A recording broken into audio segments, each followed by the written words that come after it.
অবস্থা বন্ধুরা? Snow Sturm চলতেছে পুরো দমে।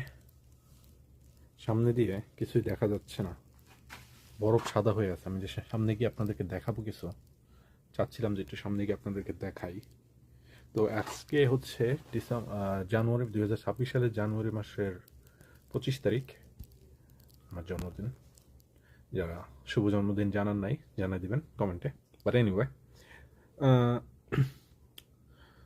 এবং সারা আমেরিকা জুড়ে, বিশেষ করে মিড আমেরিকান, সাউথ আমেরিকার সাউথে বেশ তীব্র আকারে তুষার ঝড় হয়ে যাচ্ছে। তো আমাদের পেনসিলভেনিয়াতেও তার একটা হালকা একটা টাচ লেগে আছে। মানে আমরা জাস্ট মানে স্নো স্টর্মের যে বেলটা তার উপরে পড়ছি আর কি। সো আমাদের এখানেও পড়তেছে এবং কালকে সকাল পর্যন্ত পড়বে। তো এইখানে আমি দেখানোর চেষ্টা করতেছি যে আসলে কি অবস্থা। ও মাই গড, চিন্তা করা যায়? চিন্তা করছেন? একটু সামনে গিয়ে দেখি। ও মাই গড, ও মাই গড। আমি আবার খালি পায়ে বেরিয়ে গেছি, ওইদিকে আমার গাড়ি। It is a bad decision. একটু বুট পরে বেরোয়া উচিত ছিল। যে অবস্থা, ও মাই গড, লিটারালি অবস্থা খারাপ। তো যাই হোক, জাস্ট আপনাদেরকে একটুখানি স্নো দেখাইলাম। তো বন্ধুরা, কি অবস্থা?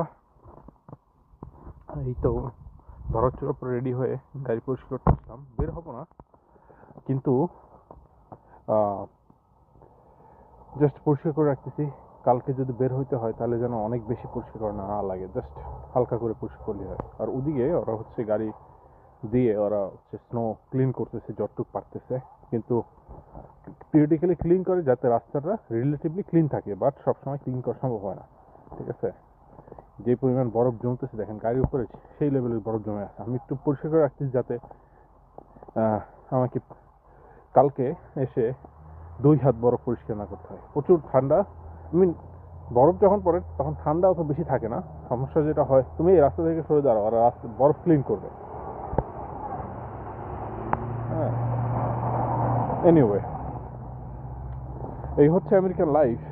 আপনারা যারা আমেরিকান লাইফ বলতে পাগল, আপনারা কি রেডি এভাবে বরফ পরিষ্কার করার জন্য? যদি রেডি না থাকেন, বরফ মানেই যে একেবারে চিল আনন্দ তা কিন্তু না। অনেকে কিন্তু কাজে যেতে হয় বরফের মধ্যেও, এবং তার জন্য লাইফটা কিন্তু অনেক কঠিন। আমরা আসলে মনে করি ও বরফ পড়তেছে, বাও কি